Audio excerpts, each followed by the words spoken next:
Hi guys, in this video, I'll show you how to save project with BeeCut.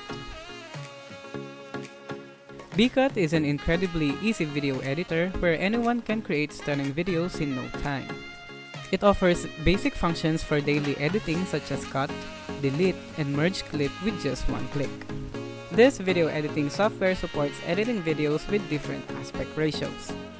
It has an advanced video editing features wherein you can edit video by customizing parameters such as contrast, saturations, and hue.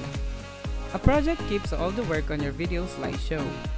When you finish editing or need to keep the progress, just click the file, then save on top left side of the screen.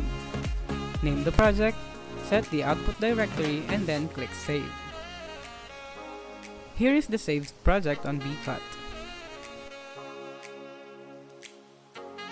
BeeCut creates a high-quality movie in minutes. Thanks for watching!